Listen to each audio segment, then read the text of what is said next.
Selamat siang Tribuners, Anda sedang menyaksikan live update Tribunnews bersama saya Firda Ananda. Siang ini kan kami sajikan informasi terkini dan menarik untuk Anda yang akan dilaporkan secara langsung oleh reporter kami di lapangan. Dan inilah live update selengkapnya.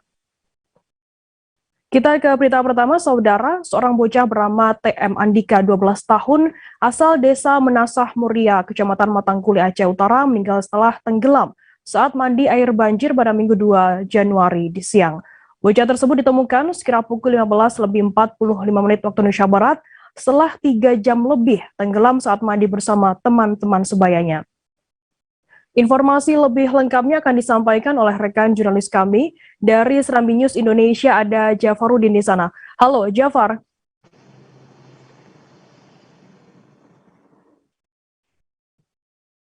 Ya, Halo rekan Jafar. Firda, ya. Jafar, bisa Anda informasikan bagaimana untuk kronologi awal kejadian bocah bernama TM Andika ini meninggal setelah tenggelam mandi air banjir? Baik, rekan Firda, banjir di Aceh Utara itu sudah terjadi di akhir tahun 2021 dan terus berlangsung sampai dengan 1-2 Januari 2022. Nah, kemarin di Desa Meria, Kecamatan Matangkuli, Kabupaten Aceh Utara, seorang bocah bernama TM Andika itu sedang mandi bersama teman-teman seusianya, itu mandi air banjir tidak jauh dari rumahnya.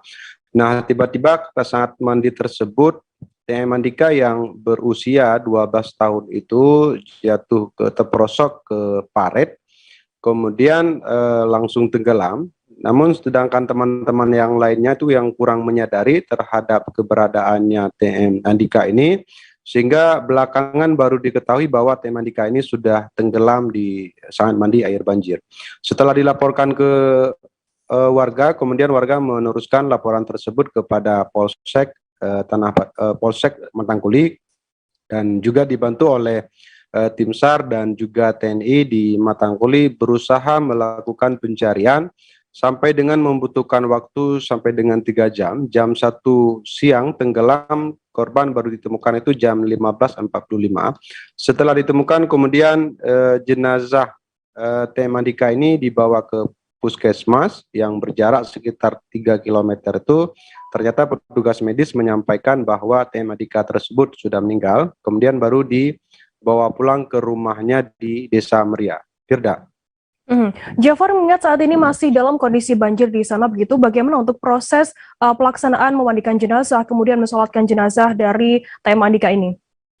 Ya, rekan Firda, karena di Desa Meria, Kecamatan Matangkuli masih terjadinya banjir, termasuk di kecamatan yang lainnya dengan ketinggian air bervariasi 50 sampai dengan 1 meter, sehingga menyulitkan bagi pihak keluarga dan juga masyarakat untuk melaksanakan fardu kifayah. Tapi hari ini jenazah daripada TM Andika itu sudah dikebumikan di Desa Menasah Belang Dalam, Kecamatan Payabakung, Kabupaten Aceh Utara, tetangga daripada Kecamatan Matangkuli yang berjarak sekitar lebih daripada 10 meter dengan lokasi di Desa Meria. Jadi pelaksanaan fardu kifayah itu dilaksanakan di Desa Belang Dalam, Kecamatan Payabakung, Kabupaten Aceh Utara, mengingat karena di Desa Menasah Meria itu masih terjadinya banjir dengan ketinggian air bervariasi. Firda. Jafar, lalu bagaimana untuk saat ini kondisi banjir di Aceh Utara, bisa Anda laporkan? Ya, baik. Banjir di Aceh Utara terus meluas, yang sebelumnya itu di akhir tahun 2021 hanya 6 kecamatan yang terendam, tapi pada hari ini berdasarkan laporan dari Badan Penanggulangan Bencana Daerah dan berdasarkan amatan kita di lapangan itu, hari ini sudah 13 kecamatan dari 27 kecamatan yang ada di Aceh Utara itu terendam banjir dengan ketinggian air itu terus meninggi dan bervariasi. Matangkuli itu termasuk salah satu kecamatan yang terparah terjadinya banjir. Selain itu juga pusat Kabupaten Aceh Utara itu di Luk Sukun, kemudian juga kawasan lain yang terparah adalah Kecamatan Langkahan, Pirak Timur, dan juga Kecamatan Tanah Luas. Jadi mulai dari 2 hari yang lalu itu sudah terjadi pengungsian, masyarakat mulai mengungsi ke rumah familinya yang memiliki rumah panggung, kemudian juga ke Menasah dan juga di balai pengajian serta masjid-masjid atau lokasi-lokasi yang dianggap itu lebih aman daripada banjir. Jadi saat ini pihak daripada BPBD Aceh Utara itu terus melakukan pemantauan, terus melakukan pendataan terhadap lokasi-lokasi yang timbulnya pengungsian, karena mengingat sampai pada hari ini banjir itu terus naik, apalagi di beberapa kecamatan seperti yang disebutkan tadi di Kecamatan Lusukun, Matangkuli, dan Kecamatan Piratimur. Firda. Baik, terima kasih rekan jurnalis dari Serambi News Indonesia, Jafarudin, atas laporan Anda. Selamat bertugas kembali. Kita beralih ke Papua, saudara. Memasuki awal tahun 2022 bertepatan dengan momen akhir pekan. Warga kota Jayapura memadati bioskop 21 Mall Jayapura. Sejak Minggu 2 Januari, warga yang memadati bioskop tersebut didominasi oleh kaum milenial. Menariknya, yang mana mereka terlihat harus mengantri untuk masuk ke dalam ruangan bioskop. Informasi lebih lengkapnya akan disampaikan oleh rekan jurnalis kami dari Tribun Papua. Ada Hendrik Rewapatara di sana. Halo, Hendrik. Halo, selamat siang rekan Firda dan juga Tribuners. Hendrik, bisa Anda jelaskan apa saja syarat yang menjadi ketentuan untuk masuk ke bioskop di mall di sana? Oke rekan Firda, terima kasih. Dapat saya informasikan bahwa pada momen awal tahun sendiri, bagaimana warga kota Jayapura sangat antusias untuk hadir di XX1 yang tepatnya di Mall Jayapura, di mana untuk syarat masuk di XX1 itu sendiri, di mana harus patuh pada protokol kesehatan, yakni menjaga jarak, mencuci tangan, dan jangan berkerumun. Dan syarat yang paling utama yaitu pada saat masuk untuk ke dalam bioskop, para pengunjung atau para penonton sendiri harus diwajibkan untuk memiliki sertifikat vaksin dan juga harus scan dan bisa masuk ke dalam studio. Begitu, rekan Firda. Hendrik, apakah di dalam bioskop sendiri begitu pengunjung juga dibatasi mengingat saat ini juga masih dalam kondisi pandemi? Iya rekan Firda, untuk dari pantauan saya sendiri dalam teater sendiri, di beberapa teater yang ada di studio XX1 sendiri, itu di mana penonton dibatasi, yang pada sebelum pandemi di mana tidak ada pembatasan, namun pada saat pandemi ini di dalam studio yang terdapat 7 tempat duduk dibatasi hingga hanya 3 orang yang bisa duduk di satu jajaran tempat duduk. Begitu rekan Firda. Bagaimana kemudian untuk penerapan protokol kesehatan di bioskop tersebut, Hendrik? Ya, untuk penerapan protokol kesehatan dalam bioskop sangat ketat sekali ya, di mana biasa sering terjadi kerumunan, namun pada saat pandemi ini di XX1 sendiri dibatasi. Tidak ada orang yang berkerumun maupun duduk juga harus menjaga jarak, dan yang pasti tetap menggunakan masker dalam bioskop XX1 itu sendiri. Demikian rekan Firda. Baik, terima kasih rekan jurnalis dari Tribun Papua, Hendrik Rewapatara, atas laporan Anda. Selamat bertugas kembali. Kita beralih ke informasi selanjutnya, saudara. Perumahan Geraha Nusa 3, Kelurahan Simboro, Kabupaten Mamuju, Sulawesi Barat, kembali dikepung oleh banjirop. Air mencapai ketinggian pergelangan kaki orang dewasa. Meski tak separah banjir beberapa waktu lalu, namun genangan air kini sudah masuk ke teras rumah warga. Informasi lebih lengkapnya akan disampaikan oleh rekan jurnalis kami dari Tribun Sulbar. Ada Fahrun Ramli di sana. Halo Fahrun.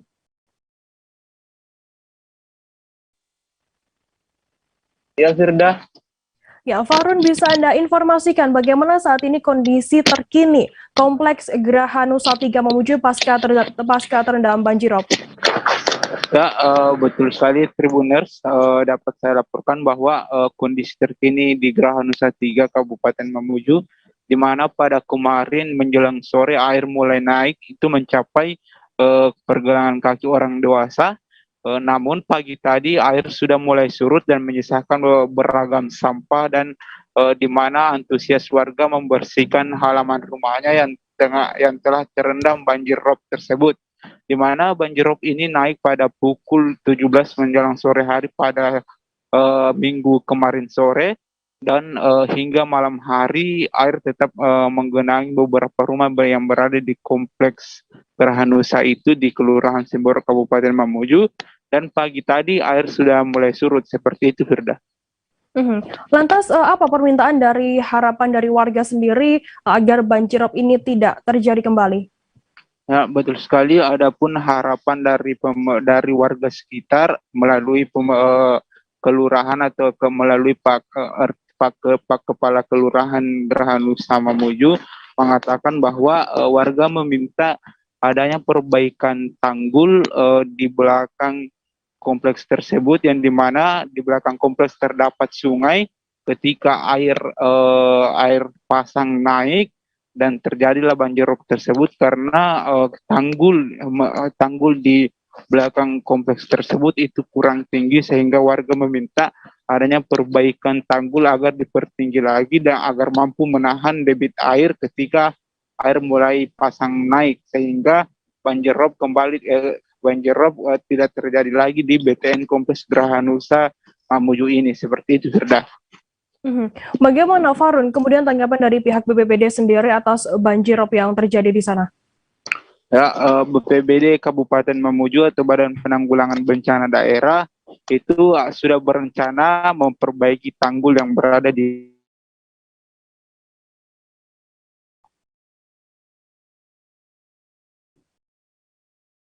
Halo rekan Farun.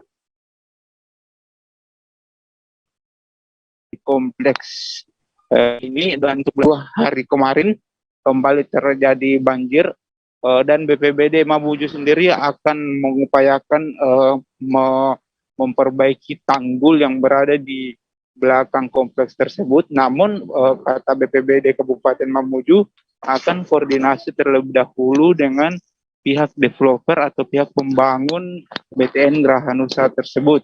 Seperti itu, Firda. Baik, terima kasih rekan jurnalis dari Tribun Sulbar, Farun Ramli atas laporan Anda. Selamat bertugas kembali. Kita beralih ke informasi selanjutnya, Saudara. 6 rumah toko yang berada di Jalan Gambir, Pekanbaru terbakar saat malam pergantian tahun hingga menjadi perhatian warga yang melintas. Terlebih bagian dalam toko tersebut rata-rata api belum seutuhnya padam, namun masih menyisakan api kecil dan asap yang masih mengepul berbau menyengat. Tak sedikit juga warga yang mendekat dan mengabadikan area toko yang terbakar dari depan pintu toko bagian depan. Informasi lebih lengkapnya akan disampaikan oleh rekan jurnalis kami dari Tribun Pekanbaru. Ada Fernando Sikumbang di sana. Halo Fernando.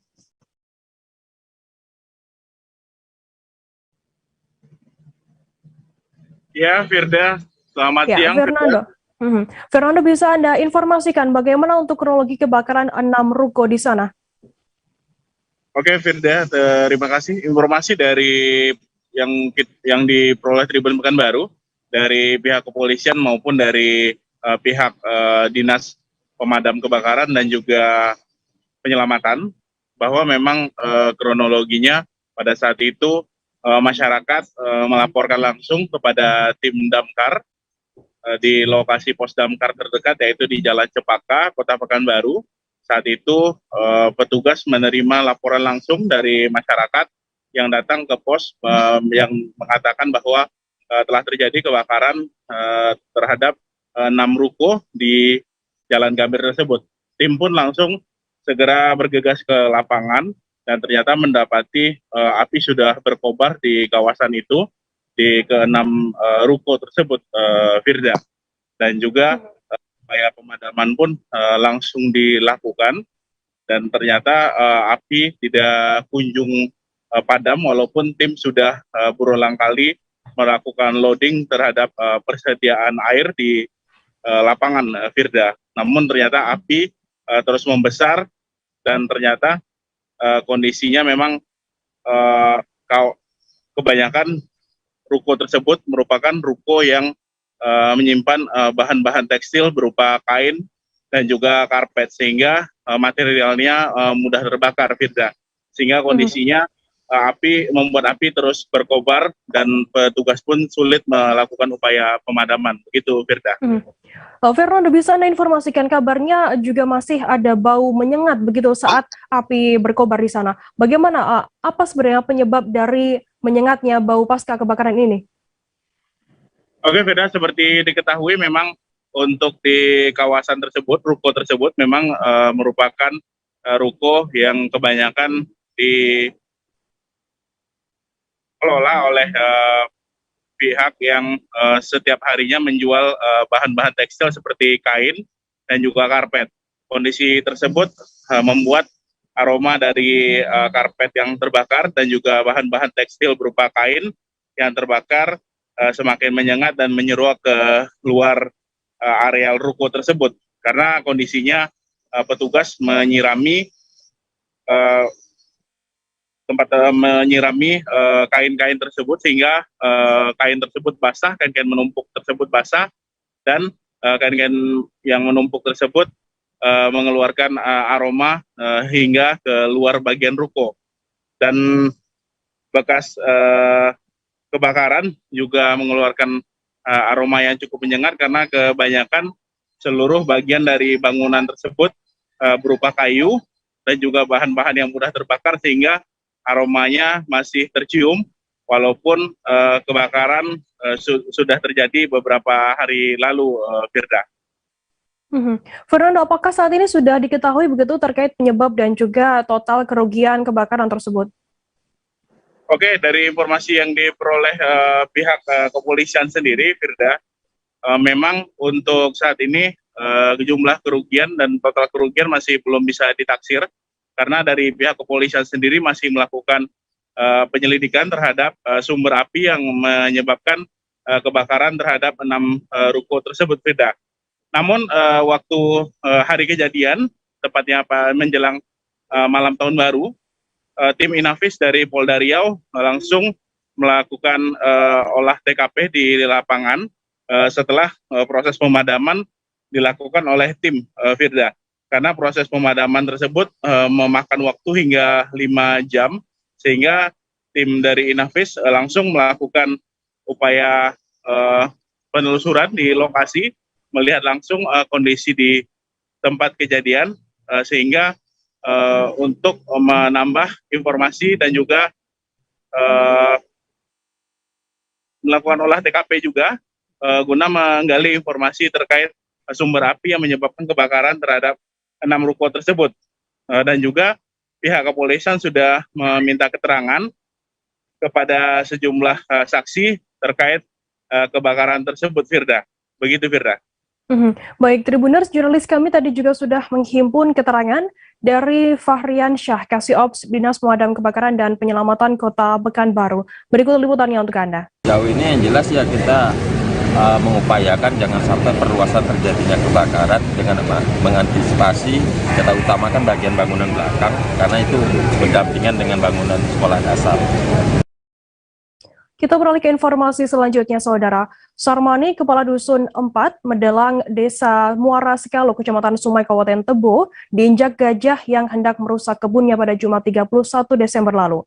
Sarmani mencoba mengusir gajah yang hendak merusak kebunnya, namun nahas Sarmani malah diinjak gajah tersebut. Kemudian ia langsung dibawa ke Rumah Sakit Umum Daerah Tebo oleh warga sekitar untuk mendapatkan perawatan medis. Untuk mengetahui informasi lebih lengkapnya, saat ini kami sudah tersambung dengan jurnalis dari Tribun Jambi. Ada Sopianto di sana. Halo Sopianto.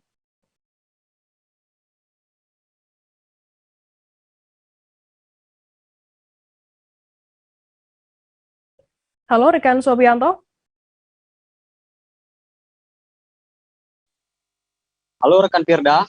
Oke, dapat Sopianto, bisa Anda informasikan bagaimana untuk kronologi kejadian tersebut? Oke, dapat saya sampaikan. Sarmani, warga Dusun 4, Desa Muara Sekalo, Kecamatan Sumai, Kabupaten Tebo, diinjak gajah bermula dari yang mengusir gajah yang hendak merusak kebunnya. Gitu, Firda. Kemudian berapa total gajah yang melintas di sana yang hendak merusak kebun dari Sarmani ini? Oke, baik, dapat saya sampaikan, ada 2 gajah yang melintas di sana. Sarmani mencoba mengusir gajah yang satunya, akan tetapi disusul dengan gajah yang satunya, sehingga Sarmani diinjak gajah tersebut. Begitu, Firda. Untuk saat mengusir gajah tersebut, Sarmani apakah memang sendirian atau ditemani oleh beberapa warga di sana? Oke, dapat saya sampaikan, menurut informasi dari Kepala Desa Muara Sekalo, ada 4 orang yang mengusir gajah. Akan tetapi 3 orang berhasil melarikan diri, sehingga 1 orangnya yang bernama Sarmani menjadi korban amukan gajah tersebut. Begitu, Firda. Sopianto, bagaimana kemudian kondisi korban Sarmani ini setelah diinjak oleh gajah tersebut? Oke, dapat saya sampaikan, Sarmani sempat dibawa ke Rumah Sakit Daerah Umum Kabupaten Tebo, akan tetapi dokter bedah tidak berada di tempat pada saat itu, sehingga dirujuklah ke Rumah Sakit Muaro Bungo. Dan kondisi pada saat ini dapat saya sampaikan, usus Sarmani rusak, sedangkan tulang rusuknya patah akibat dari injak gajah tersebut. Terima kasih. Baik, Tribuners, jurnalis kami tadi juga sudah menghimpun keterangan dari Kepala Desa Muara Skalo, Kecamatan Sumai, Kabupaten Tebo, Brahma Suherman. Berikut liputannya untuk Anda. Ya mungkin ini keterkejutan ya. Jadi kita berharap apel yang akan datang, ini karena apel ini masih diberi kelonggaran setiap Senin apelnya, belum secara maksimal setiap hari. Tapi kami berharap nanti, karena ini pertama, kami masih bisa memaklumi staf-staf yang masih terlambat untuk mengikuti apel pada pagi hari ini. Berharap nanti apel kedua, ketiga, dan seterusnya itu sudah disiplinnya sudah mulai meningkat. Ini mungkin masih sekitaran 70-80% yang hadir pada apel. Tribuners, selesai jeda kami akan kembali dengan informasi menarik lainnya, tetaplah di Live Update. Oke, apa kabar Bang Arief di sini untuk strateginya? Kalau saya sendiri di Game Week 37 ini yang semalam baru mulai, Apa yang saya dirasakan udah Kak Fernita? Sebenarnya aku nggak ngerasa itu penangkapan atau penggerebegan atau apapun itu, karena gitu loh, posisinya aku Kriteria. Jadi kita mengenal disebut dengan stroke yang tidak berdarah dengan stroke yang berdarah. Stroke yang tidak berdarah itu biasanya ditandai dengan adanya penyumbatan. Kalau itu penyumbatan di sini mungkin pikirnya tidak ke situ kali ya, tapi kalau di Korea atau di Kamboja itu ada beberapa paper yang saya itu mas, ya dulunya tukang koran. Oh gitu ya, Tukang koran. ya saya baca itu Pak. Tuh kan pernah baca kan? Ya. Jadi kalau saya jadi tanggam itu udah bersyukur banget. Si anak ini dijadikan sebagai tersangka begitu. Ya, kalau ini kita bicara yang di luar kasus Sibolombo ya. Dengan nama hujan shower, di mana terdapat batas jelas antara daerah hujan dan tidak hujan yang biasanya terjadi pada fase awal mature stage atau tahap berbahaya dewasa. itu Kang. Jadi mulai artinya terjadinya perlembekan. Nah itu untuk penetrasi akan sulit begitu ya. Dok saya ini menurut saya memang tidak mudah, bukan urusan tanah diambil. Kalau misalnya Amerika Serikat sekarang, Rasulullah mengatakan dalam sebuah hadis bahwa berpuasa di 6 hari Syawal itu. Oke, apa kabar Bang Arief di sini untuk strateginya? Kalau saya sendiri di Game Week 37 ini yang semalam baru mulai, Apa yang saya dirasakan udah Kak Fernita? Sebenarnya aku nggak ngerasa itu penangkapan atau penggerebegan atau apapun itu, karena gitu loh, posisinya aku Kriteria. Jadi kita mengenal disebut dengan stroke yang tidak berdarah dengan stroke yang berdarah. Stroke yang tidak berdarah itu biasanya ditandai dengan adanya penyumbatan. kalau itu penyumbatan di sini mungkin pikirnya tidak ke situ kali ya, tapi kalau di Korea atau di Kamboja itu ada beberapa paper yang saya itu mas, ya dulunya tukang koran. Oh gitu ya, Tukang koran. ya saya baca itu Pak. Tuh kan pernah baca kan? Ya. Jadi kalau saya jadi tanggam itu udah bersyukur banget. Si anak ini dijadikan sebagai tersangka begitu. Ya, kalau ini kita bicara yang di luar kasus Sibolombo ya. Dengan nama hujan shower, di mana terdapat batas jelas antara daerah hujan dan tidak hujan yang biasanya terjadi pada fase awal mature stage atau tahap Berbahaya dewasa. itu Kang.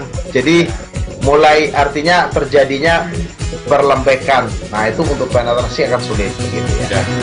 Dok saya ini menurut saya memang tidak mudah, bukan urusan tanah diambil. Kalau misalnya Amerika Serikat sekarang, Rasulullah mengatakan dalam sebuah hadis bahwa berpuasa di 6 hari Syawal itu. Oke, apa kabar Bang Arief di sini untuk strateginya? Kalau saya sendiri di Game Week 37 ini yang semalam baru mulai, Apa yang saya dirasakan udah Kak Fernita? sebenarnya aku nggak ngerasa itu penangkapan atau penggerebegan atau apapun itu, karena gitu loh, posisinya aku Kriteria. Jadi kita mengenal disebut dengan stroke yang tidak berdarah dengan stroke yang berdarah. Stroke yang tidak berdarah itu biasanya ditandai dengan adanya penyumbatan. kalau itu penyumbatan di sini mungkin pikirnya tidak ke situ kali ya, tapi kalau di Korea atau di Kamboja itu ada beberapa paper yang saya itu mas, ya dulunya tukang koran. Oh gitu ya, Tukang koran. ya saya baca itu Pak. Tuh kan pernah baca kan? Ya. Jadi kalau saya jadi tanggam itu udah bersyukur banget. Si anak ini dijadikan sebagai tersangka begitu. Ya, kalau Ini kita bicara yang di luar kasus Bongombo ya. Dengan nama hujan shower, di mana terdapat batas jelas antara daerah hujan dan tidak hujan yang biasanya terjadi pada fase awal mature stage atau tahap berbahaya dewasa. itu Kang. Jadi mulai artinya terjadinya perlembekan. Nah itu untuk penetrasi akan sulit begitu ya. Dok, saya ini menurut saya memang tidak mudah, bukan urusan tanah diambil. Kalau misalnya Amerika Serikat sekarang, Rasulullah mengatakan dalam sebuah hadis bahwa berpuasa di 6 hari Syawal itu. Oke, apa kabar Bang Arif di sini untuk strateginya? Kalau saya sendiri di Game Week 37 ini yang semalam baru mulai, Apa yang saya dirasakan udah Kak Fernita? Sebenarnya aku nggak ngerasain penangkapan atau penggerebegan atau apapun itu, karena gini loh, posisinya aku lagi Kriteria. main. Jadi kita mengenal disebut dengan stroke yang tidak berdarah dengan stroke yang berdarah. Stroke yang tidak berdarah itu biasanya ditandai dengan adanya penyumbatan. Kalau itu terjadi di sini mungkin pikirnya tidak ke situ kali ya, tapi kalau di Korea atau di Kamboja itu ada beberapa paper yang Saya itu Mas, ya, dulunya tukang koran. Oh gitu ya. Tukang koran. Ya, saya baca ya Pak. Tuh kan, pernah baca kan? Ya. Jadi kalau saya jadi tanggal itu udah bersyukur banget. Kak, si anak ini dijadikan sebagai tersangka begitu. Ya kalau ini kita bicara yang di luar kasus Bongombo ya. Dengan nama hujan shower, di mana terdapat batas jelas antara daerah hujan dan tidak hujan yang biasanya terjadi pada fase awal mature stage atau tahap Berbahaya dewasa. itu Kang. Jadi mulai artinya terjadinya perlembekan. Nah itu untuk penetrasi akan sulit begitu ya. Terima kasih Anda masih bersama kami di Live Update. Kita beralih ke informasi selanjutnya, Saudara. Pelaksanaan pembelajaran tatap muka atau PTM untuk sekolah tingkat SMA SMK di Banten akan dimulai pada Senin 3 Januari hari ini. Namun dalam pelaksanaannya masih memberlakukan aturan lama. Sekretaris Dindikbud Provinsi Banten, M. Takwim, mengatakan untuk sementara pelaksanaan PTM akan dilakukan sesuai dengan aturan lama. Informasi lebih lengkapnya akan disampaikan oleh rekan jurnalis kami dari Tribun Banten. Ada Ahmad Tajudin di sana. Halo Tajudin. Halo rekan Firda dan Tribun. Tajudin, bisa Anda informasikan bagaimana untuk pelaksanaan PTM untuk tingkat SMA dan SMK di Banten untuk hari ini? Baik Firda dan Tribuners dimanapun berada, perlu diketahui bahwa hari ini merupakan pelaksanaan pembelajaran tatap muka untuk tingkat SMA dan SMK di wilayah Provinsi Banten. Namun untuk pelaksanaan PTM secara terbatas ini masih dilakukan menggunakan aturan sebelumnya, di mana aturan tersebut dijelaskan bahwa untuk kapasitas sekolah menerapkan sekitar 50% siswa untuk hadir dalam pelaksanaan PTM. Di mana dalam aturan baru yang mengatakan bahwa untuk level 1 dan level 2 bisa dilaksanakan PTM secara full atau 100%, namun aturan tersebut belum bisa dilaksanakan di Banten lantaran menurut informasi dari Sekdis Dindikbud Provinsi Banten bahwa saat ini pihaknya baru akan menjalankan rapat koordinasi dengan Kementerian Pendidikan dan Kebudayaan RI, sehingga pelaksanaan untuk PTM sendiri yang rencananya akan dilaksanakan secara full 100% itu bisa dilaksanakan pada minggu berikutnya, Firda. Tajudin, bagaimana tanggapan dari pihak sekolah sendiri? Apakah mereka sudah siap begitu untuk memberlakukan PTM terbatas dengan kapasitas full 100%? Baik, untuk konfirmasi dari pihak sekolah sendiri, dari perwakilan salah satu SMA di Kota Serang, yaitu mengatakan bahwa untuk pelaksanaan PTM secara terbatas dan full 100% pihaknya untuk pelaksanaan tersebut menyanggupi lantaran untuk vaksinasi di SMA N2 Kota Serang sendiri hampir 100%, sehingga untuk pelaksanaan PTM secara terbatas 100% ini mereka sudah siap dan protokol kesehatan dan selainnya sudah dipersiapkan oleh pihak sekolah, Firda. Bagaimana kemudian harapan dari pihak sekolah sendiri menyambut aturan baru tahun 2022 ini? Baik, untuk respon dari pihak sekolah sendiri, mereka menyambut gembira akan adanya aturan tersebut, di mana untuk pelaksanaannya sendiri mereka akan dilaksanakan pada minggu berikutnya, di mana pada minggu ini mereka ingin melihat terlebih dahulu evaluasi untuk pelaksanaan PTM secara terbatas dengan kapasitas 50%. Apabila dalam proses pelaksanaan ini lancar, mereka akan meminta kepada pihak Dinas Pendidikan Kebudayaan Provinsi Banten untuk bisa menerapkan PTM secara full 100% pada minggu berikutnya, di mana mereka juga sudah mempersiapkan segala urusan dengan PTM sendiri, mulai dari menerapkan protokol kesehatan dan lain sebagainya. Mereka sudah siap secara matang, di mana para guru dan juga pihak pelajarnya sendiri mereka sudah divaksin hampir 100%, Firda. Baik, terima kasih rekan jurnalis dari Tribun Banten Ahmad Tajudin atas laporan Anda. Selamat bertugas kembali. Kita beralih ke informasi selanjutnya, Saudara. Presiden Joko Widodo memperpanjang status pandemi COVID-19 di Indonesia. Perpanjangan tersebut tertuang dalam keputusan Presiden atau Kepres nomor 24 tahun 2021 tentang penetapan status faktual pandemi COVID-19 di Indonesia. Untuk mengetahui informasi lebih lengkapnya, saat ini kami sudah tersambung dengan jurnalis dari tribunnews.com, ada Franciscus Adiuda di sana. Halo, Frans. Halo, Firda. Ya, Frans, bisa Anda informasikan apa sebenarnya isi keputusan Presiden nomor 24 tahun 2021 tentang penetapan status faktual pandemi COVID-19 di Indonesia ini? Baik, Firda. Tribuners, Presiden Jokowi memperpanjang status pandemi COVID-19 di Indonesia. Perpanjangan ini sesuai faktual dari WHO bahwa masih terjadinya COVID-19 di Indonesia. Lalu perpanjangan status pandemi diambil karena penyebabnya COVID-19 telah dinyatakan WHO sebagai global pandemic sejak 11 Maret 2020. Lalu selain itu perpanjangan masa pandemi ini karena berdasarkan keputusan Mahkamah Konstitusi bahwa status faktual pandemi di Indonesia perlu diberikan kepastian hukum mengenai belum berakhirnya pandemi. Lalu selain itu pemerintah akan melaksanakan undang-undang yang telah mengatur tentang pendapatan dan belanja negara setelah melalui proses legislasi dengan Dewan Perwakilan Rakyat, Firda. Frans, apa yang kemudian dilakukan oleh pemerintah ke depannya terkait adanya keputusan Presiden ini? Baik, pemerintah juga bakal mematuhi peraturan perundang-undangan terkait hal tersebut, diantaranya dalam rangka penanganan pengendalian atau pencegahan pandemi COVID-19, beserta dampaknya melalui bidang kesehatan, ekonomi, maupun sosial. Kepres ini sudah mulai berlaku atau ditetapkan oleh Presiden Jokowi sejak 31 Desember 2021. Firda.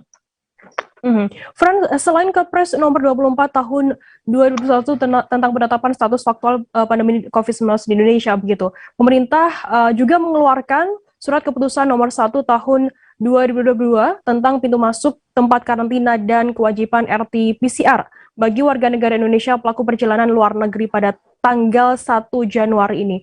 Bisa dijelaskan terkait surat keputusan tersebut? Baik, Firda, Ketua Satgas Penanganan COVID-19, Suharyanto, menandatangani keputusan nomor 1 tahun 2022 tentang pintu masuk, tempat karantina, kewajiban RT-PCR bagi warga negara Indonesia pelaku perjalanan negeri pada 1 Januari 2022. Disebutkan dalam keputusan itu, dalam rangka menindaklanjuti perkembangan situasi pandemi, lalu sebagaimana dituangkan dalam Diktum 1 dalam surat itu, mulai keputusannya, Ketua Satgas bagi WNI pelaku perjalanan luar negeri melalui 9 titik, baik melalui jalur darat, laut, maupun udara. Adapun 9 titik itu adalah Bandara Soekarno-Hatta, Bandara Juanda Jawa Timur, Bandara Samratulangi, lalu Pelabuhan Batam, Pelabuhan Tanjung Pinang, Pelabuhan Nunukan, lalu ada Pos Lintas Batas Negara, terus ada PLBN Entikong, lalu ada PLBN Moatai. Lalu juga ditegaskan dalam diktum itu bahwa masa karantina yaitu 14 hari kali 24 jam berlaku bagi warga negara Indonesia atau wilayah asal kedatangan dengan 3 kriteria. Lalu sementara untuk WNI dari wilayah asal kedatangan selain karantina tersebut yaitu karantina dengan jangka waktu 10 hari kali 24 jam. Firda. Baik, terima kasih rekan jurnalis dari tribunnews.com Franciscus Adiuda atas laporannya. Selamat bertugas kembali. Baik. Kita beralih ke Manado, Saudara. Puluhan aparatur sipil negara atau ASN di lingkungan pemerintah Kota Bitung terpantau menempati barisan berbeda saat pelaksanaan apel kerja perdana jajaran pemerintah Kota Bitung Provinsi Sulawesi Utara pada Senin 3 Januari hari ini. Puluhan ASN tersebut ternyata terlambat hingga harus menerima sanksi dari BKPSDMD Kota Bitung. Informasi lebih lengkapnya akan disampaikan oleh rekan jurnalis kami dari Tribun Manado, ada Christian Wayongkere di sana. Halo Christian. Selamat siang rekan Firda dan Tribun News dimanapun Anda berada. Christian, bisa Anda informasikan bagaimana jalannya apel perdana ASN di lingkungan Pemkot Kota Bitung ini?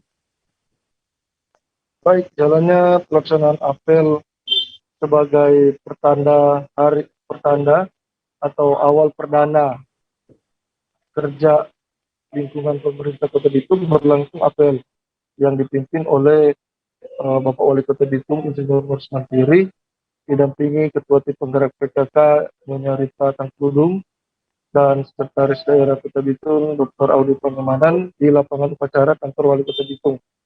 Dalam apel tersebut ada beberapa ASN yang terpantau terlambat dan menempati barisan yang sudah ditentukan. Rekan Firda. Christian, bagaimana dengan informasi ASN yang telat tersebut? Apakah juga diberi sanksi begitu saat telat? Jadi terpantau ada 2 orang camat yang terlambat mengikuti apel dan 1 orang kepala perangkat daerah, yaitu Kepala Dinas PUPR Kota Bitung yang terpantau tidak berada di dalam barisan perangkat daerah ya dalam apel perdana tadi pagi. Dan menurut Forsman Dandel, Kepala Kepegawaian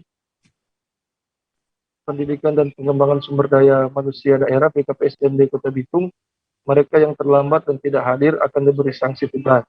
Sementara bagi ASN yang bekerja di jajaran perangkat daerah atau organisasi perangkat daerah di lingkungan pemerintah Kota Bitung, diserahkan pemberian sanksinya kepada pimpinan organisasi perangkat daerah yang bersangkutan. Rekan Firda. Christian, apa tanggapan dari pemerintah Kota Bitung sendiri terkait sosok-sosok yang terlambat ini? Jadi bagi mereka yang terlambat, sangat disesalkan oleh pimpinan pemerintah Kota Bitung, baik wali kota, wakil wali kota, sudah termasuk kepala BKPSDM, mana dalam keterangannya mereka yang terlambat akan diberi sanksi sesuai dengan ketentuan yang berlaku. Dan untuk jumlah yang terlambat, sampai berita ini dirangkum, tercatat ada ratusan orang. Dan untuk jumlah pastinya, pihak BKPSDMD Kota Bitung masih melakukan rekapitulasi. Karena akan dikumpul dari 8 titik pelaksanaan apel perdana untuk memasuki persiapan kinerja tahun 2022. Di mana apel perdana yang berlangsung di 8 titik ini disiarkan secara Zoom meeting dan diikuti oleh seluruh peserta apel lewat sambungan Zoom. Nah. Baik, terima kasih rekan jurnalis dari Tribun Manado, Christian Wayongkere, atas laporan Anda. Selamat bertugas kembali. Kita beralih ke Sumatera Selatan, Saudara. Setelah hampir 2 tahun ditiadakan apel pagi untuk aparatur sipil negara, kini untuk pertama kalinya kembali diadakan apel di lingkungan Sekretariat Daerah Provinsi Sumatera Selatan. Saat apel perdana ini masih banyak ASN yang belum hadir. Terlihat beberapa ASN berlarian menuju barisan untuk mengikuti apel. Informasi lebih lengkapnya akan disampaikan oleh rekan jurnalis kami dari Tribun Sumsel. Ada Linda Trisnawati di sana. Halo Linda. Ya, halo Firda. Linda, bisa Anda informasikan bagaimana pelaksanaan apel perdana setelah 2 tahun tidak ditiadakannya apel di Pemprov Sumsel ini?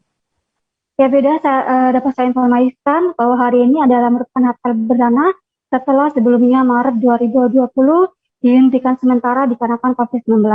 Setelah hampir 2 tahun ditiadakan untuk apel ASN ini pertama kalinya para ASN di lingkungan Sekda Provinsi Sumsel melakukan halaman kantor Gubernur Sumsel. Nah, memang saat apel ini masih banyak ASN yang belum hadir karena memang apelnya dimajukan gitu ya di agenda di jam 7 waktu Indonesia Barat. Namun karena memang masih banyak yang belum datang, apel sempat diundur sampai pukul 7.10 baru dimulai. Begitu Firda. Linda, total berapa banyak yang tidak hadir dan mengapa alasannya tidak hadir begitu? Kalau berdasarkan informasi dari Sekda Provinsi Sumsel, untuk yang tidak hadir itu sebanyak 20%. Nah, memang yang tidak hadir ini ada yang izin, ada yang memang masih dinas di luar kota, dan ada juga nih yang tanpa keterangan. Tapi karena memang ini baru hari perdana ya, masih diberikan kelonggaran menurut Sekda gitu. Nah, tapi nantinya setelah apel yang kedua, ketiga, dan seterusnya, itu diharapkan bisa disiplin dari para ASN. Nah, menurut Sekda sendiri, karena memang perdana masih dimaklumi, dan ke depan diharapkan bisa lebih disiplin lagi. Begitu, Firda. Linda, apa kemudian pesan dari Sekda sendiri kepada ASN di sana?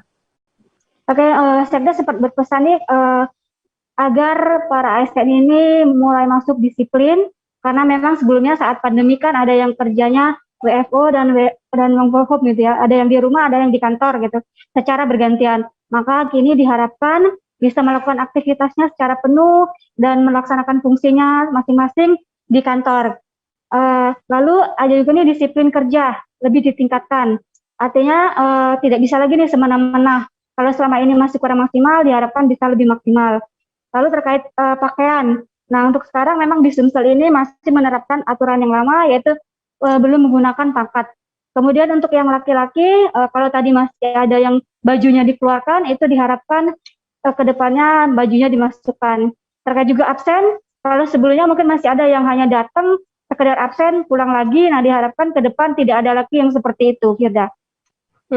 Intinya lebih baik lagi ke depannya begitu. Ya, baik, terima kasih rekan jurnalis dari Tribun Sumsel, Linda Trisnawati atas laporan Anda. Dan tadi Tribuners, Linda juga sudah menghimpun keterangan dari SA Supriyono, Sekda Provinsi Sumsel. Berikut liputannya untuk Anda. Ya mungkin ini keterkejutan ya. Jadi kita berharap apel yang akan datang, ini karena apel ini masih diberi kelonggaran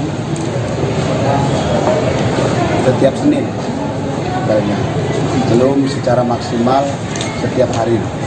Tapi kami berharap nanti, karena ini pertama, kami masih bisa memaklumi staf-staf yang masih terlambat untuk mengikuti apel pagi hari ini. Berharap nanti sudah apel kedua, ketiga, dan seterusnya, itu sudah disiplinnya sudah mulai meningkat. Ini mungkin masih sekitaran 70-80% yang hadir pada pagi hari ini.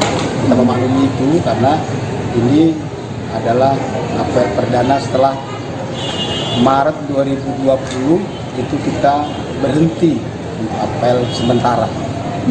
Oke. Berarti ke depan akan rutin setiap hari Senin dulu, Pak ya? Setiap hari Senin akan terus jam 7.30. 7.30. Ya. Oke, siap. Pemerintah Kota Tangerang Selatan menggelar apel pada hari pertama kerja aparatur sipil negara tahun 2022. Kegiatan apel tersebut dimulai pada pukul 8 pagi waktu Indonesia Barat di halaman Balai Kota Tangsel Ciputat. Saat berjalannya apel, terdapat sejumlah ASN yang masih terlambat. Untuk mengetahui informasi lebih lengkapnya, saat ini kami sudah tersambung dengan jurnalis dari Warta Kota Live, ada Rizky Amana di sana. Halo Rizky. Halo rekan Firda dan Tribuners Nusantara. Rizky, bisa Anda informasikan bagaimana pelaksanaan apel perdana di sana? Bisa saya informasikan pelaksanaan apel tadi dimulai sekitar pukul 8 pagi tepat dan berlangsung hingga pukul sekira 8.45 menit. Pelaksanaan apel terbilang lancar meski terdapat sejumlah ASN yang masih terbilang telat atau tidak dapat mengikuti apel. Seperti itu rekan Firda. Siapa saja untuk peserta upacara apel pada kali ini, Rizky? Untuk upacara semuanya dari pejabat eselon 4, 3, dan 2 yang berada di lingkup Balai Kota Tangerang Selatan maupun struktur organisasi perangkat daerahnya. Sedangkan bagi mereka yang struktur organisasi perangkat daerah di luar kantor Balai Kota Tangerang Selatan menggelar apel di kantor dinas masing-masing, dan pemimpin upacara sendiri atau inspektur upacara dipimpin langsung oleh Asisten Daerah 1 Kota Tangerang Selatan dengan Bapak Dadang Raharja. Di sana pelaksanaan apel terbilang baik, setiap peserta mengikuti aturan yang ada, dan berjalannya apel terbilang dengan lancar. Seperti itu, Firda. Rizky, apa yang disampaikan oleh Inspektur Upacara tersebut dan apakah juga kabarnya juga ada yang terlambat begitu, bisa Anda informasikan terkait hal ini? Iya, untuk yang terlambat bagi para ASN, pihak Pemkot Tangsel mengatakan bahwa hari ini merupakan perdana pelaksanaan apel mengingat adanya instruksi dari Menpan RB, dan bagi mereka yang telat atau ASN yang telat tidak dibolehkan untuk mengikuti apel berjalan. Namun kedepannya pihak pemerintah Kota Tangerang Selatan akan mendiskusikan kembali sanksi yang akan diberikan terkait dengan para ASN yang telat ini. Sedangkan instruksi Inspektur Upacara sendiri memberikan informasi kepada para peserta bahwa adanya rotasi jabatan yang terjadi di wilayah Pemkot Tangsel pada tahun 2022 ini. Dan tak lupa Inspektur Upacara juga mengingatkan tetap mematuhi protokol kesehatan COVID-19 di mana masih terjadi penularan bagi pegawai lingkup Pemkot Tangsel, dan di mana juga penerapan WFH dan WFO masih diberlangsungkan oleh pemerintah Kota Tangsel dengan ukuran 75% WFO dan 25% WFH. Seperti itu, Firda. Baik, terima kasih rekan jurnalis dari Warta Kota Live Rizky Aman atas laporan Anda. Selamat bertugas kembali.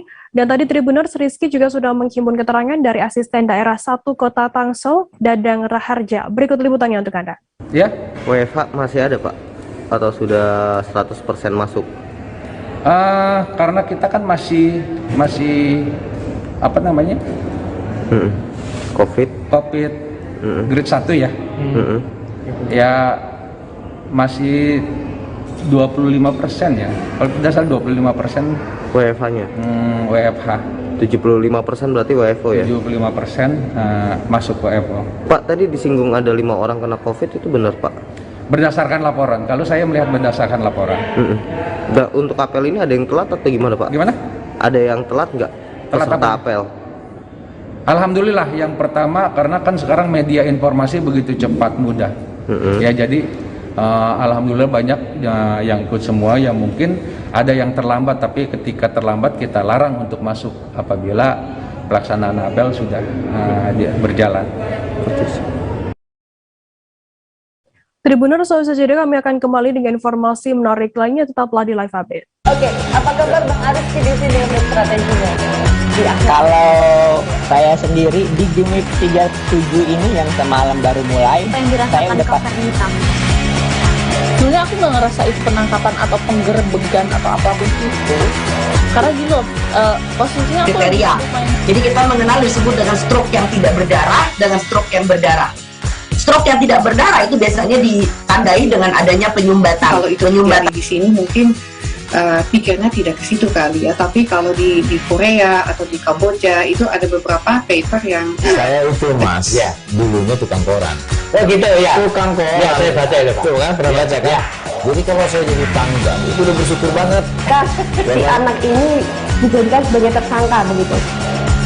Ya kalau ini kita bicara yang di luar kasus Situbondo ya. Dengan nama hujan shower, di mana terdapat batas jelas antara daerah hujan dan tidak hujan yang biasanya terjadi pada fase awal mature stage atau tahap berbahaya itu Kang. Jadi mulai artinya terjadinya berlembekan. Nah itu untuk penetrasi akan sulit begitu ya.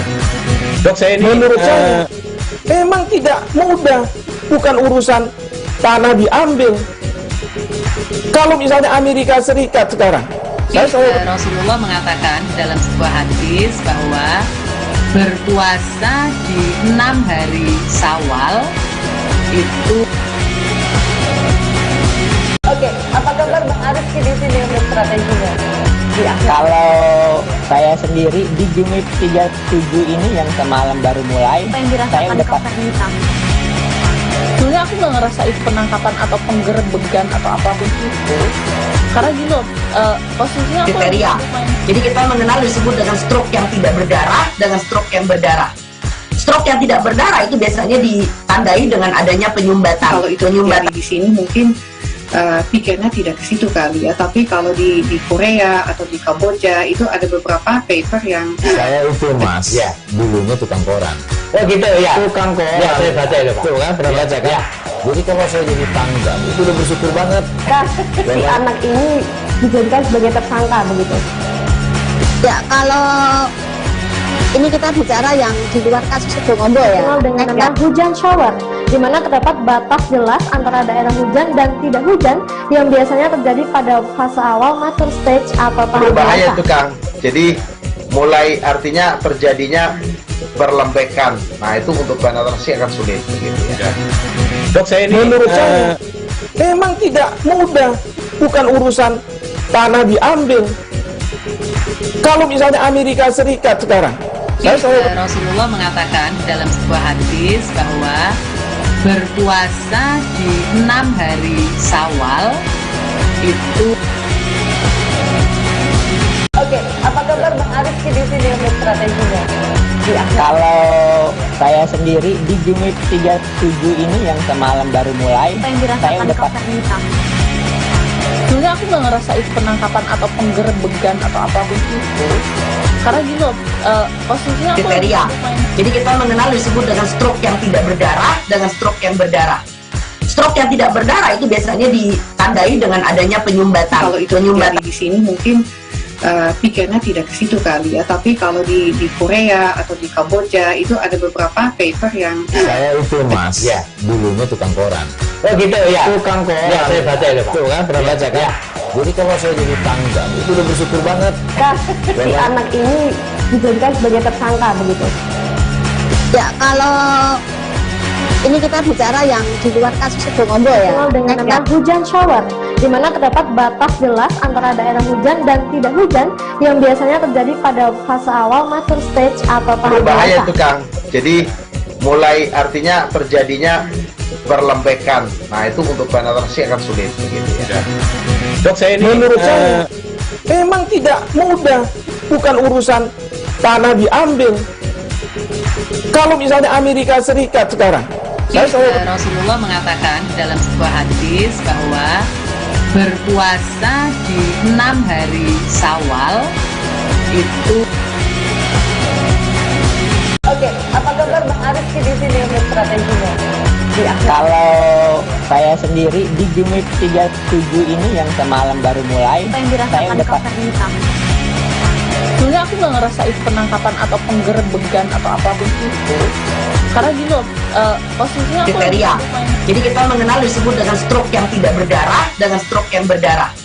Stroke yang tidak berdarah itu biasanya ditandai dengan adanya penyumbatan. Kalau itu terjadi di sini mungkin pikirnya tidak ke situ kali ya, tapi kalau di Korea atau di Kamboja itu ada beberapa paper yang saya itu mas, ya dulunya tukang koran. Oh gitu ya, tukang koran. Ya saya baca itu pak. Tuh kan pernah baca kan? Ya. Jadi kalau saya jadi pangdam itu udah bersyukur banget. Si anak ini dijadikan sebagai tersangka begitu. Ya kalau ini kita bicara yang di luar kasus Situbondo ya, dengan nama hujan shower, di mana terdapat batas jelas antara daerah hujan dan tidak hujan yang biasanya terjadi pada fase awal mature stage atau tahap bahaya dewasa. itu Kang. Jadi mulai artinya terjadinya perlembekan. Nah itu untuk penetrasi akan sulit begitu ya. Dok saya ini menurut saya memang tidak mudah, bukan urusan tanah diambil. Kalau misalnya Amerika Serikat sekarang, Rasulullah mengatakan dalam sebuah hadis bahwa berpuasa di 6 hari Syawal itu. Oke, apa kabar Bang Aris di sini untuk strateginya? Ya, kalau saya sendiri di Jumit 37 ini yang semalam baru mulai, saya udah sebenarnya aku nggak ngerasa itu penangkapan atau penggerebegan atau apapun itu, karena gini loh, posisinya aku kriteria. Jadi kita mengenal disebut dengan stroke yang tidak berdarah dengan stroke yang berdarah. Stroke yang tidak berdarah itu biasanya ditandai dengan adanya penyumbatan. Kalau itu terjadi di sini mungkin pikirnya tidak ke situ kali ya, tapi kalau di Korea atau di Kamboja itu ada beberapa paper yang saya itu mas, ya dulunya tukang koran. Oh gitu ya, tukang koran. Ya saya baca itu pak. Tuh kan pernah baca kan? Ya. Jadi kalau saya jadi tangga itu udah bersyukur banget. Si anak ini dijadikan sebagai tersangka begitu. Ya, kalau ini kita bicara yang di luar kasus Bongombo ya. Dengan nama hujan shower, di mana terdapat batas jelas antara daerah hujan dan tidak hujan yang biasanya terjadi pada fase awal mature stage atau tahap Berbahaya dewasa. itu Kang. Jadi mulai artinya terjadinya perlembekan. Nah itu untuk penetrasi akan sulit. Gitu, ya. Dok, saya ini menurut saya memang tidak mudah, bukan urusan tanah diambil. Kalau misalnya Amerika Serikat sekarang, Rasulullah mengatakan dalam sebuah hadis bahwa berpuasa di 6 hari Syawal itu. Oke, apa kabar Bang Ariski di sini untuk strateginya? Kalau saya sendiri di Jumip 37 ini yang semalam baru mulai, saya udah Sebenarnya aku nggak ngerasa itu penangkapan atau penggerebegan atau apapun itu, karena gini loh, posisinya aku Kriteria. Jadi kita mengenal disebut dengan stroke yang tidak berdarah dengan stroke yang berdarah. Stroke yang tidak berdarah itu biasanya ditandai dengan adanya penyumbatan. Kalau itu terjadi di sini mungkin pikirnya tidak ke situ kali ya, tapi kalau di Korea atau di Kamboja itu ada. Terima kasih Anda masih bersama kami di Live Update. Kita beralih ke informasi selanjutnya, Saudara. Ratusan penumpang tampak memadati Pelabuhan Jagoh di Kabupaten Lingga, Provinsi Kepulauan Riau. Lonjakan penumpang ini dikarenakan akibat berakhirnya hari libur Tahun Baru 2022. Berakhirnya libur inilah membuat ratusan penumpang dari Batam dan Tanjung Pinang yang sebelumnya pergi liburan kini kembali lagi ke Lingga. Informasi lebih lengkapnya akan disampaikan oleh rekan jurnalis kami dari Tribun Batam, ada Febri Yuanda di sana. Halo Febri. Ya, halo rekan Firda. Ya, Febri, bisa Anda informasikan bagaimana kondisi arus kedatangan penumpang ke Kabupaten Lingga saat ini? Baik, terima kasih rekan Firda. Perlu saya sampaikan bahwa saat ini ya, akhir libur Tahun Baru 2022 itu terdapat lonjakan kedatangan penumpang ya di wilayah Kabupaten Lingga, khususnya yaitu baik itu dari Kota Tanjung Pinang dan Kota Batam. Jadi untuk saat ini memang Pelabuhan Jagoh ya di Kecamatan Sikep Barat Kabupaten Lingga merupakan pelabuhan utama di wilayah Kabupaten Lingga ini yang memang terjadi lonjakan penumpang. Itu tidak hanya untuk keberangkatan dari Batam dan Tanjung Pinang ya, tapi juga ada keberangkatan dari dalam daerah yaitu Dabu Singkep menuju ibu kota Daik. Perlu saya sampaikan bahwa untuk saat ini situasi itu ada 3 kapal yang masuk ke wilayah Kabupaten Lingga ini, yaitu 2 kapal dari Kota Tanjung Pinang dan 1 kapal dari Kota Batam ya. Dari kesemuanya itu ada 1 kapal dari Kota Tanjung Pinang yang singgah ke pulau-pulau yaitu Ocean Dragon 1 dan juga ada kapal MV Putra Maju 08 yang singgah di Pelabuhan Pulau Sungai Tenam yaitu kapal dari Kota Batam. Jadi untuk lonjakan penumpang saat ini cukup terbilang padat ya, 70% dari biasanya, karena memang saat ini sudah masuk ya aktivitas seperti biasa dan juga para pelajar di sini sudah melakukan belajar tatap muka secara 100%. Begitu rekan Firda. Febri, kemudian bagaimana pengawalan ratusan penumpang saat ini yang berada di pelabuhan tersebut? Baik rekan Firda, untuk pengawalan sendiri ya, pemerintah Kabupaten Lingga sendiri sudah terlebih dahulu ya mengantisipasi hal ini, karena mereka melalui Pemda juga menunjukkan personel Satpol PP yang biasanya bertugas di sini dan dibantu oleh Polri dan TNI yang bertugas di sini. Jadi untuk saat ini ada 2 trestel di Pelabuhan Jagoh ini dan 1 trestel ditutup sehingga hanya menggunakan 1 trestel ya untuk 1 trestel atau 1 jalur ya untuk jalan masuknya penumpang. Jadi pada 1 trestel tersebut dijaga oleh pihak KKP juga yang akan memeriksa atau memvalidasi pengecekan syarat-syarat perjalanan ya dari beberapa para penumpang ini. Di situ juga ada petugas kesehatan ya dari 3 puskesmas, itu ada Puskesmas Raya, Puskesmas Penuba dan Puskesmas Lanjut yang siap siaga ya kepada para penumpang seandainya mereka belum melakukan vaksinasi lengkap hingga dosis 2, begitu kan Gerda. Febri, bisa Anda informasikan apa saja syarat yang harus dipenuhi pelaku perjalanan ini untuk masuk dan keluar wilayah antar daerah di Kepulauan Riau?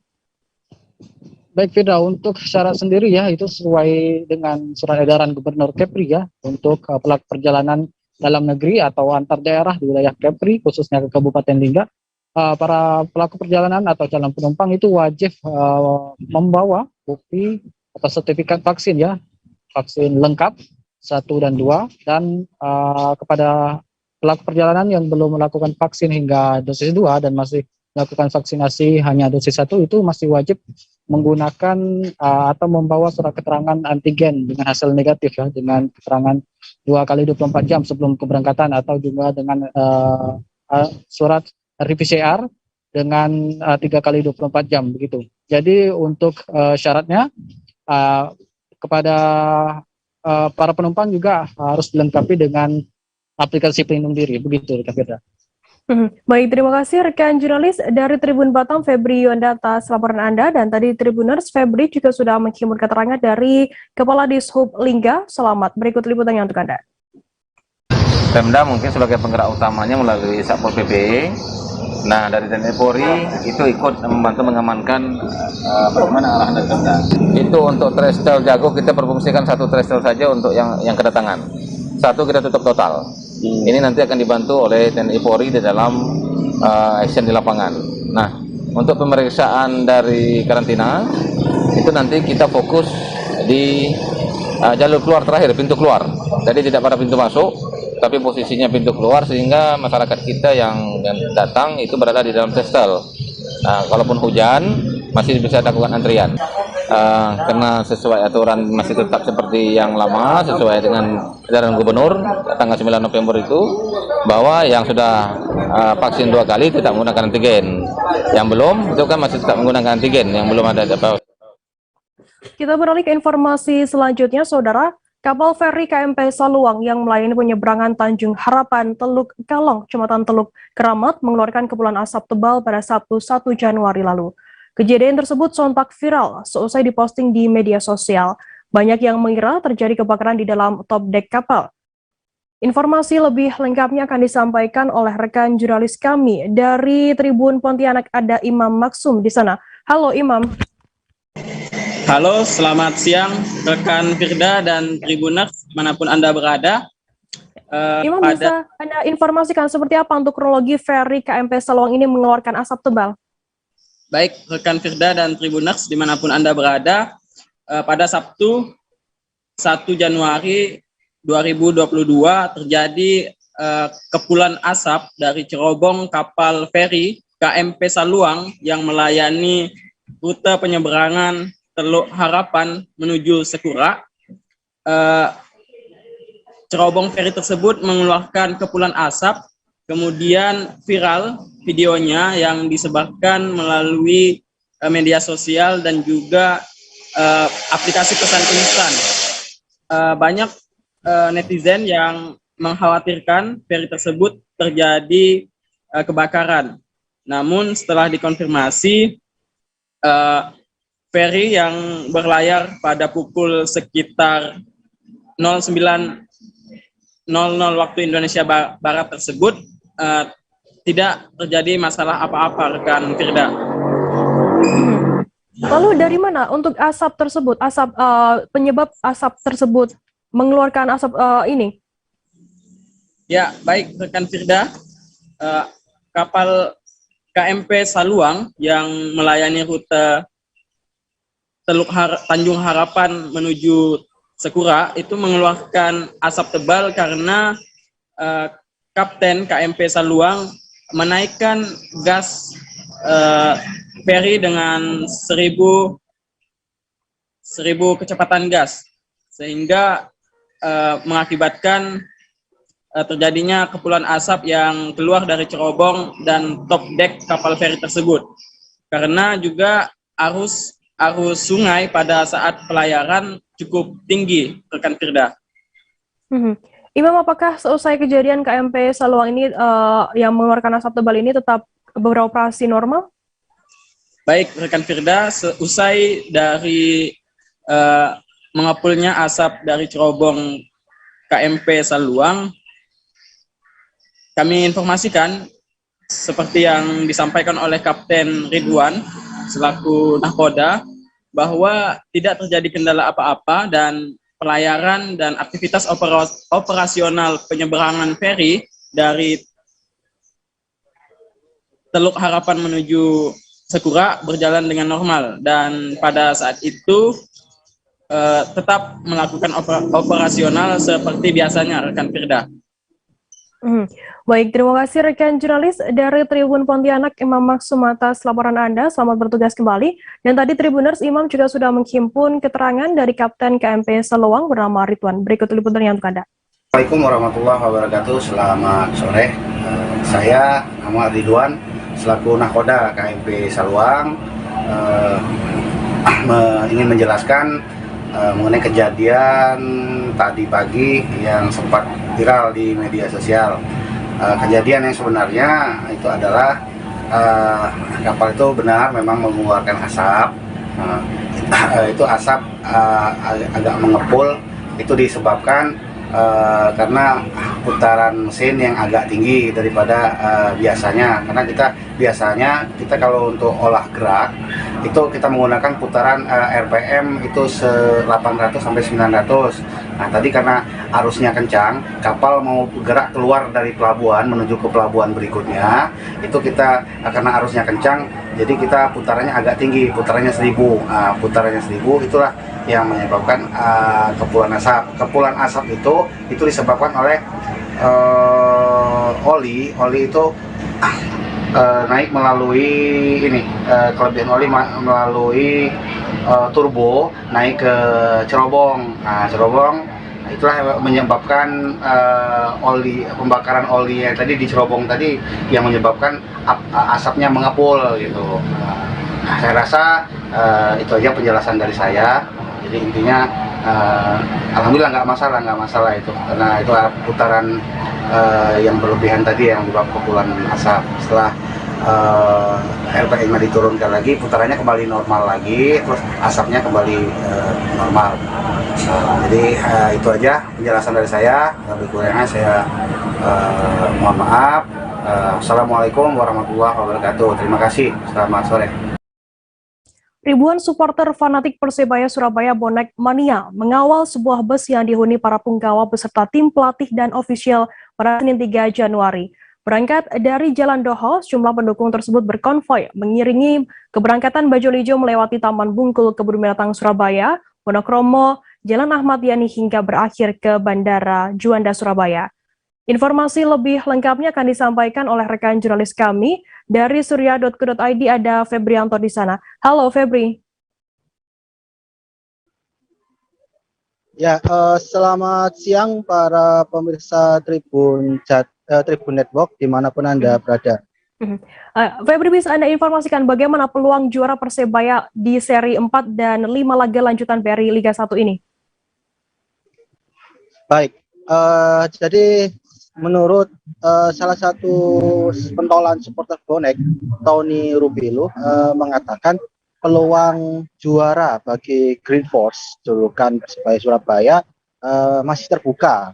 Ini tak lepas daripada klasmen sementara, jarak antara pemuncak klasmen itu poinnya sangat sedikit sekali, sangat dicapai sekali. Artinya menurut Tony, artinya ia meminta untuk para punggawa bajul ijo julukan Persebaya Surabaya ini fokus dan konsentrasi dan juga jangan sampai lengah, karena ketika lengah sedikit aja bisa terkelas istilahnya bisa berpengaruh ke klasmen gitu ya. Dan juga ini tadi sejumlah para supporter bonek ini mengawal titik kumpulnya di mes Persebaya di Jalan Doho, kemudian berjalan dari Jalan Doho ke kemudian Jalan Taman Bungkul, terus kemudian sekitar Kebun Binatang Surabaya, terus Jalan Wonokromo, Ahmad Yani, dan berakhir di Bandara Juanda. Jadi tujuan mereka mengawal keberangkatan bus yang terdiri dari para pemain Persebaya, kemudian ofisial, pelatih, dan lain sebagainya ini untuk memberikan dukungan karena Persebaya sebentar lagi akan mengarungi seri keempat dan seri kelima Liga 1 BRI. Ya. Dan kemudian juga menurut Tony Rupilo mengawali konvoy memberikan pengawalan keberangkatan ini tujuannya untuk kedekatan antara supporter sama Persebaya, karena kan ketika hubungan supporter semakin dekat tentunya akan berpengaruh ke permainan juga. Kemudian juga Tony berharap pemain ini juga menjaga kondisi ini ya, kondisi kebugaran pemain juga, supaya bermain fit dan bermain secara optimal. Disinggung soal rumor yang mana Persebaya mendatangkan penyerang asing ya, karena kan mengingat Persebaya sudah melepas Jose Wilson, striker asal Brasil, ke Persela, sehingga kan nanti seri keempat ini dikhawatirkan tanpa penyerang asing juga. Terus mengenai rumor yang menyebutkan bahwa Persebaya akan mendatangkan pemain penyerang dengan statistik jeblok, Tony mengungkapkan itu seperti dejavu, karena musim sebelumnya Persebaya pernah mendatangkan David Da Silva dari Bayangkara, di mana David Da Silva ketika berseragam Bayangkara itu statistiknya juga jeblok juga, bahkan minim gol. Tetapi ketika didatangkan Persebaya justru sebaliknya, si David Da Silva ini menjadi predator, menjadi andalan bagi Persebaya, dan terbukti sampai sekarang torehannya itu tak tergantikan, bahkan dirindukan oleh bonek, supaya para bonek ini meminta manajer untuk mendatangkan kembali David Da Silva meskipun berseragam Persib Bandung. Demikian yang bisa saya laporkan kembali ke studio. Febri, bisa Anda informasikan mungkin terkait komentar dari Bonek Mania sendiri soal penampilan bajul ijo? Ya, baik. Karena sebentar lagi Persebaya akan mengarungi seri 4 dan seri kelima yang bermain di Bali.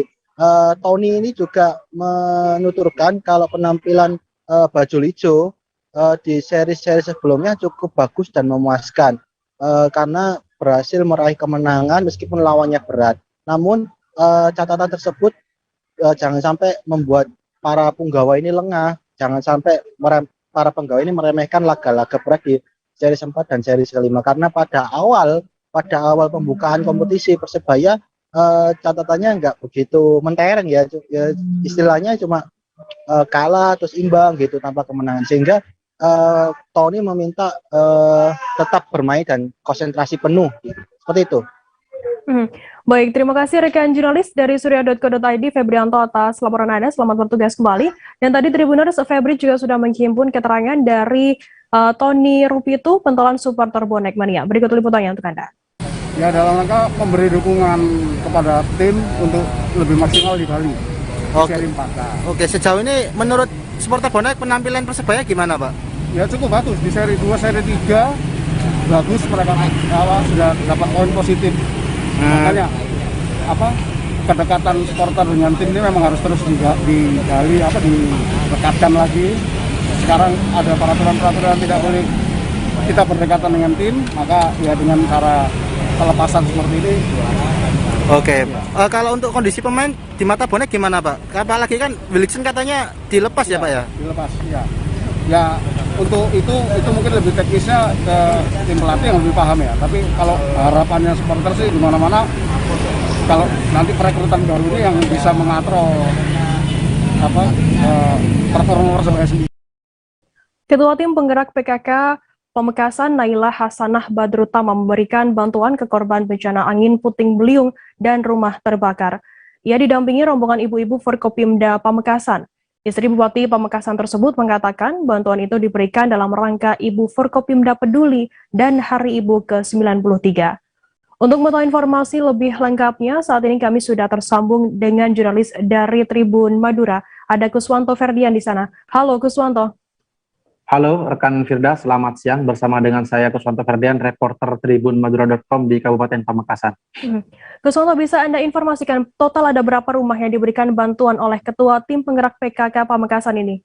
Baik, total ada sekitar 6 rumah yang diterjang angin puting beliung yang didatangi oleh Ketua Tim TPPKK Kabupaten Pamekasan. Beliau membawa bantuan bersama dengan rombongan ibu-ibu Forkopimda. Bantuan yang dibawa berupa sembako, peralatan dapur, peralatan alat mandi, dan juga sejumlah peralatan sekolah. Selain itu, Ketua TPPK Kabupaten Pamekasan ini juga mendatangi keluarga rumah korban kebakaran. Nah, memang sepekan ini, Firda, dilaporkan di Pamekasan itu sering terjadi yang namanya hujan deras disertai angin kencang. tadi pagi dan juga kemarin sore ada beberapa pohon yang mengenai tiang listrik yang mengakibatkan lampu padam, sehingga masyarakat Pamekasan diminta waspada oleh tim dari BPBD Pamekasan. Begitu rekan Firda. Kuswanto, bisa Anda informasikan terkait bencana rumah tersebut rusak dan hingga terbakar ini? Oke.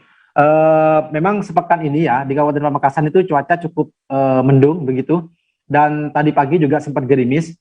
Akibatnya dari beberapa pekan ini juga akibat dari adanya fenomena La Nina yang kapan hari terjadi di Kabupaten Pamekasan mengakibatkan angin kencang dan juga hujan deras. Akibatnya sejumlah rumah yang terutama di dekat pantai pesisir, terutama di pesisir daerah Pademau dan juga daerah Talang Siring, itu diterjang angin kencang sehingga sejumlah asbes dan juga sebagian dapurnya ada yang roboh.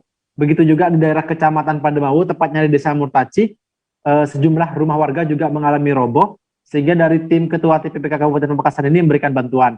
Namun pada saat sebulan yang lalu dan dua minggu yang lalu, Bupati Pamekasan juga sudah menyambangi berbagai korban dari angin puting beliung dan juga yang rumah terbakar ini. Beliau juga memberikan bantuan dan juga menyuruh kepala dinas terkait agar rumah yang mengalami musibah tersebut segera didata dan untuk segera diberikan bantuan. Begitu rekan Firda. Oke, Kuswanto, terkait bencana yang dialami oleh warga di sana, adakah mungkin korban jiwa dalam peristiwa tersebut? Baik, ada sekitar 3 orang yang mengalami luka ringan ya. Beberapa hari lalu juga sudah disambangi oleh Bupati Pamekasan. Jadi Ketua TPPKK Kabupaten Pamekasan ini merupakan istri dari Bupati Pamekasan. Nah, keduanya sangat kompak mendatangi korban yang mengalami luka ringan, terutama di bagian Pelengan Deje. Itu ada korban yang mengalami luka ringan, tepatnya di bagian dahi, karena juga akibat dari kena runtuhan dari genting dan juga batu bata, dan juga dari pinggulnya ini sedikit tidak bisa jalan, sehingga Bupati Pamekasan menyuruh kepada yang bersangkutan untuk segera diobati dan semua biayanya akan ditanggung oleh pemerintah Kabupaten Pamekasan. Namun saat itu yang bersangkutan tidak berkenan, tidak mau, karena beralasan kalau dibawa ke rumah sakit yang bersangkutan khawatir, takut begitu, karena sekarang efek dari dampak adanya virus COVID-19. Nah, namun saat itu Pamekasan tidak putus upaya dan Bupati Pamekasan menyuruh kepada lurah setempat dan juga camat setempat untuk memanggilkan yang namanya mantri atau perawat dari puskesmas setempat untuk didatangkan ke rumah korban tersebut untuk dilakukan perawatan hingga dia sembuh.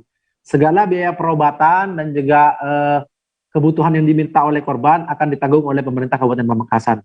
Begitu rekan Firda. Baik, terima kasih rekan jurnalis dari Tribun Madura, Kuswanto Ferdian, atas laporannya. Selamat bertugas kembali. Baik, rekan Firda. Kita beralih ke informasi selanjutnya, Saudara. Pasca banjir melanda 2 kecamatan di Kabupaten Toba, pihak kepolisian memberikan tali asih kepada para korban banjir. Kapolres Toba AKBP Akala Fikta Jaya bersama pejabat utama BCU memberikan bantuan sembako kepada masyarakat korban terdampak banjir di Desa Silamosik, Kecamatan Bonatualunasi, Kabupaten Toba. Dalam kegiatan bakti sosial tersebut, Kapolres memberikan bantuan berupa mie instan dan telur terhadap para masyarakat korban terdampak banjir. Informasi lebih lengkapnya akan disampaikan oleh rekan jurnalis kami dari Tribun Medan, ada Maurits Pardosi di sana. Halo, Maurits.